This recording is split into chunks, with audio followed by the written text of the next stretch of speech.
Hey everybody, okay, so we have another one of those rare evening visits out here to the chicken tractors on the pasture. It's rare, but it's a good thing. We happened to be going by here, Mandy and I did, after she got out of her clinicals. We happened to be going by here because we wanted to go and check, because we have a little spot where we have permission to go pick wild apples. And I can't tell you where. It's near Casper, but it's not in Casper, but it's a good spot, so I'm not going to share all my secrets. But we were on our way out to pick apples to see how they were doing, and they're good. So we picked a 5-gallon bucket of delicious, sweet, don't even know what kind they are, but they're great apples. We've got a 5-gallon bucket. Mandy is going to make her super delicious apple butter. She kills it on that. I wish you guys could taste it. You know what? For the right price, I could send you a batch of Mandy's apple butter. So, but it's expensive because I like to eat it. That's how you grow up big and fat, like that. So anyway, so we picked some apples for some apple butter, and as I'm wandering around there, I'm like, wait a minute. There's all these ground apples that have bug holes and worm holes in them, and that have just fallen on the ground, and the deer have started eating on them. So I get the idea, hey, let's pick some for the birds. And these all have holes in them, and like I said, wormholes and everything else. So these we've always stepped over these and not done anything with them. But we're gonna feed them now, because we said our main goal right now is to get these birds and get them up in weight, get them healthy and big and plump, because they're meat birds after all, and we want to add that weight to them. So those are 110% organic, GMO free, pesticide free. I can prove they're pesticide free because there's holes in them, there's bugs in them. Pesticide free. They're just the best, most wholesome stuff we've even given these birds. Maybe next to our fodder, but even this is pure. So we're gonna chop it up. We're gonna feed this to these birds for the next few days. And if we get back out there, we'll get some more ground apples and get them in with the birds. Real quick, two things. In my video this morning, I gave the shout outs to Miss Cynthia Barber. I said, hey, Miss Cynthia, where are you from? She commented back, Miss Cynthia is from Boston, Massachusetts. She's a Bostonian, so welcome. We love having you all the way from the East Coast over there. Mandy says hello. Mandy loves that you agree with her on everything. Great minds think alike, I think. So, so what I need is I need more people on my side, more people to agree with me, because Mandy can't always be right. So anyway, and then the other one, just as we were going out to get apples, I got a notification, checked it, and it was from our friends Falcon R56 PA. Turns out I was wrong again, and PA does not mean Pennsylvania. PA means physician's assistant. Okay, it turns out Ricky, who sent me the message, Ricky is a physician's assistant, and his wife Pam, they're former Louisiana folks. They live down in Louisiana, and now they live over in Utah, just our neighbors to the south. So Ricky and Pam, we love having you. It's okay that you're not from Pennsylvania. You're from LA, right? Not PA, LA, Louisiana. So love having our Cajun neighbors following us along, because I don't think you ever lose that, do you, Ricky? But love having you guys here. Also, turns out Ricky was a former licensed falconer, which is something I've always thought was the greatest thing ever. As a kid, I went to a public school, a pretty rural public school called Riverton, Wyoming, or in a town called Riverton, Wyoming, and they brought in a falconer, and he had this falcon doing just amazing stuff, and I thought that was the coolest thing. And so I've always had a kind of a passive interest in that. I don't want anything to do with birds of prey, but I think they require a lot more care than these do. But I think that's great, Ricky. So welcome. If you ever get up this way, get a hold of us, and we'll definitely bring you out here and show you around. So love having you guys. I love that he commented on the way I start the cobalt blue panty dropper. Yeah, it's a little redneck, but I'll take it. So guys, welcome and thank you so much. We're gonna go ahead and chop up some of these apples and get them into the tractors, and we'll see you tomorrow morning. Wyoming James and Powder River Mandarin checking out from the Urban Micro Farm. All right, so I checked out a little bit too soon, so let's add this in there. So Mandy is busy cutting up these apples. Look how delicious those things look. Bug in that one. So I'm glad they have bugs in them because that's just more protein. They're enjoying them. They like apples. Yeah, good apples. get us some diabetic chickens here. Hey, how are you enjoying your apple? You like that? Those are Wyoming grown. Right here in the 307. Oh yeah, this guy over here. He's enjoying his apple. Well, this is good. I'm glad we happened onto this little deal. Free food. I'm all about free food. Good food.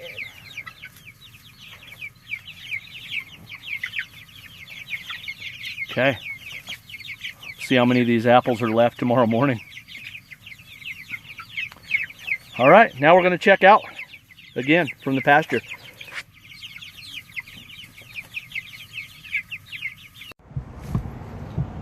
Hey everybody, Wyoming James checking in from the Urban Micro Farm. Well, it is day number 42, day 4-2, and we are headed into the garden. Well, you know why we're headed into the garden. We're going to feed our little friends. So that was a fun little treat we had last night, heading out there to feed those birds some of those apples that we got our grabby paws on. So we really enjoyed that.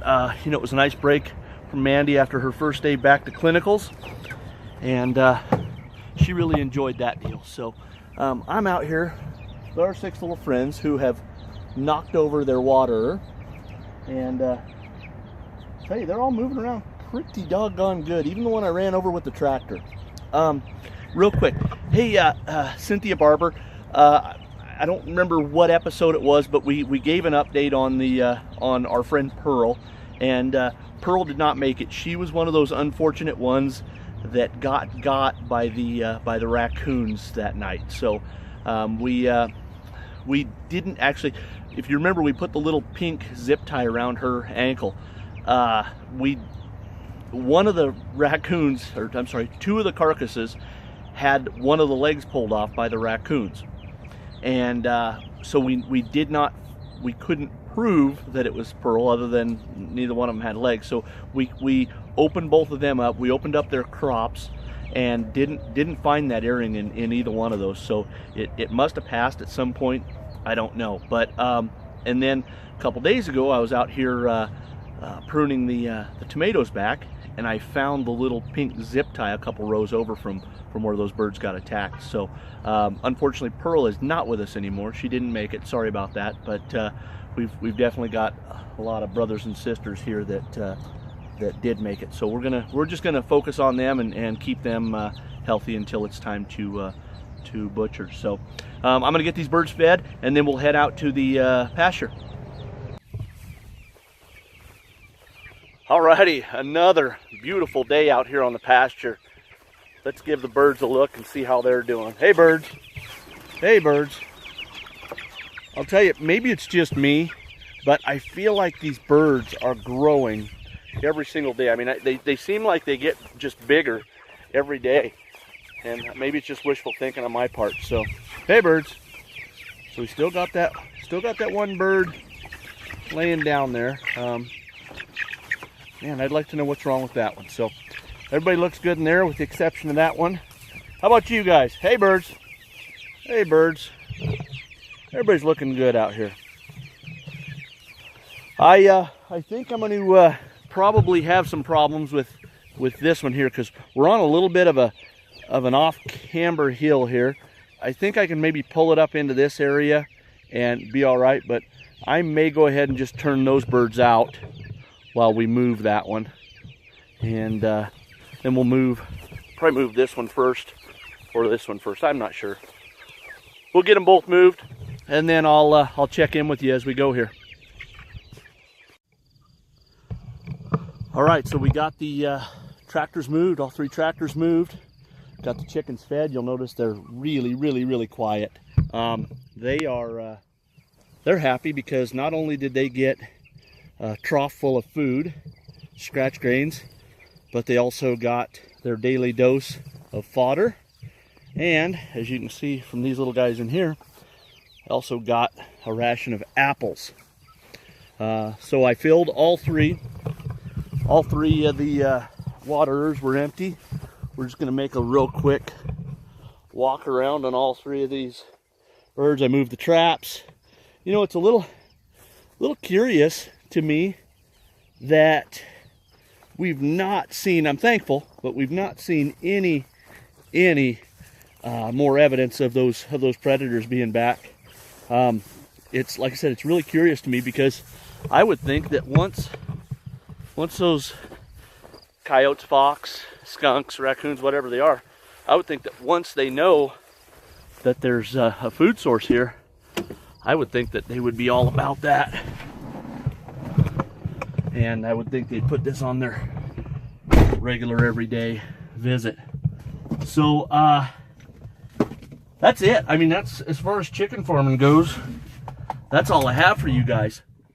But on a new note, I realized when I was going through those comments on the video yesterday, I'm asking a bunch of personal questions about everybody, and I haven't shared a lot of personal information about myself. So I am Wyoming James. I don't know if I've mentioned that in the past, but that's me. I am a proud Wyoming native, and I was born in a little town called Rawlins, Wyoming, and then I was raised in little oil field towns all around the state. My dad was a 30-year oil man with Sinclair Pipeline, and so I grew up oil field trash. My big brother doesn't like it when I use that term, but he takes it kind of personal.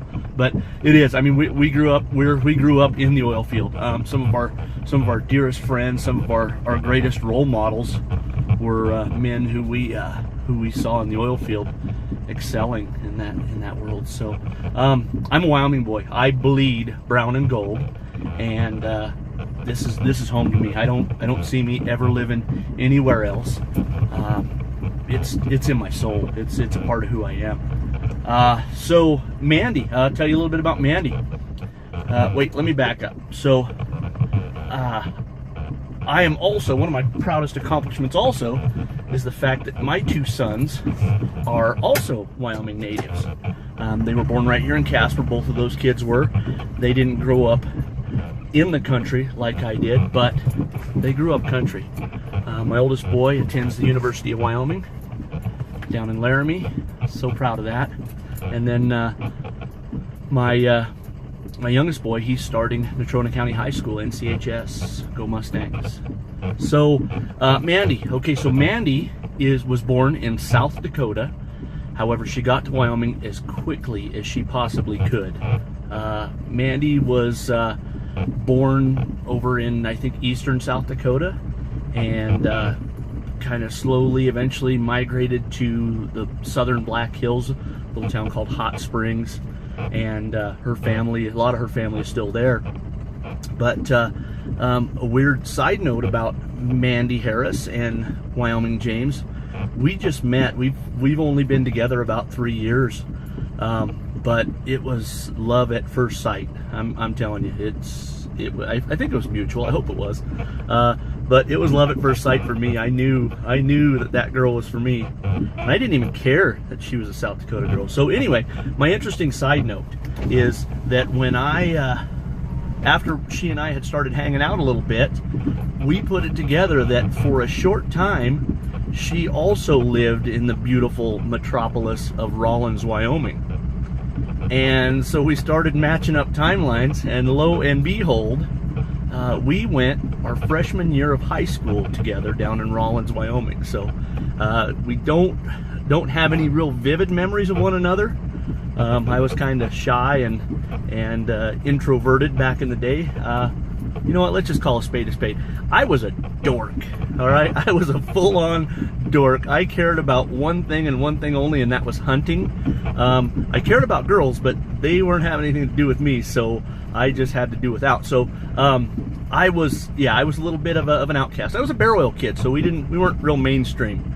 But anyway, so we went to high school together for a short period of time. So fast forward some 30 plus years, and we meet up in Gillette, Wyoming. And like I said, it was truly love at first sight. So Mandy also has children from a previous relationship.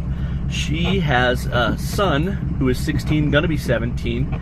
He goes to Hot Springs High School over there in Hot Springs, South Dakota. And then our dear sweet Katie. Katie is 14 years old. She also goes to Hot Springs High School this year. She starts as a freshman there. So we love those kiddos, every one of them. We are so proud of them, and we just anytime we get to spend with those kids, we cherish it because we realize it's not going to be forever. So so that's a little background about Mandy and I. You know what Mandy does. She's pursuing that radiography degree, and I love her for it. She is so much smarter than I am, and I'm just a chicken farmer. That's not necessarily true, but I'm a chicken farmer right now. I have done a lot of different things. I spent my entire adult life as a retail salesperson. I've sold everything from burial plots to furniture to automobiles, real estate, boats, power sports equipment, chainsaws, really, you name it. I've just about sold everything. So that's a little bit of background about me. We happened on to this chicken thing because Mandy's mom, Dana, Grandma Dana, you've seen her in some of our videos. She has the gardening gene. Grandma Dana is what brought gardening to my world, and I'm glad she did because I love it. Grandma Dana had a huge garden that she grew tomatoes and potatoes and I mean really everything. And then to supplement the family income over there in South Dakota, she sold veggies out of her garden, and that's what raised up those kiddos of hers. So she brought that to my world through Mandy. Mandy says, "Hey, I want to plant a garden." We planted a garden, and we've never looked back because it was one of the most fulfilling things I had ever done up to that point. Because you know, hunting, you go out and the stuff's already there, and you just shoot it and bring it home. I've always said this, people, you know, in order to make themselves feel better about hunting, or in order to maybe stay out of a confrontation, people say, "Oh, I harvested a deer, I harvested an elk." That's BS. You didn't harvest a dang thing. You killed something. And so I've never used the word harvest. I know that's a politically correct term, but I've never used the word harvest because in order to harvest something, you have to plant something. You have to sow something. You have to do something to make that happen so that you can go out and harvest it. I'm harvesting vegetables. I'm harvesting fruits. I will be harvesting chickens because we have grown those vegetables and those birds. So that's a true harvest. So I was never exposed to that growing up. And I'm so thankful for Grandma Dana that she passed that on to Mandy, and then now Mandy's here. So we had the garden. We wanted to take the next step. We started researching this whole permaculture thing, and we realized that it's how the world was meant to be. One thing is supposed to feed another, which is supposed to feed another, which closes the loop and feeds everything else. So I mean, it's like us growing this garden and having those chickens in the garden and eating the scraps and the leftovers and the bugs so that it puts back nitrogen into the soil so that it grows more vegetables. So you want to close that loop. So, you know, circle of life, call it what you will. I don't mean to get all touchy-feely here, but it's an amazing thing, and I love it. I love the gardening aspect of this because it's neat just going out there and seeing every day the progression, just like these birds. So I've got somebody following me. I hope they don't mind when I'm shooting a video here. But anyway, I'm rambling on. So that's kind of the long and short of how we got into this whole deal and a little background on us. We're really glad once again to have everybody following along. Some of you who know us personally, I'm sure that was boring to you, but I bet you picked up one or two things that you didn't know about us in the past. So that's really all I have to say. I'd love to find out more about more of our subscribers. I'd love to get more subscribers. We need more. We're sitting at about 30 right now. I'd love to have that about 3,000 because I think a lot more people need to hear our message and see what we have to offer on the Urban Micro Farm. So that's it for today. Wyoming James checking out from the Urban Micro Farm. Adios.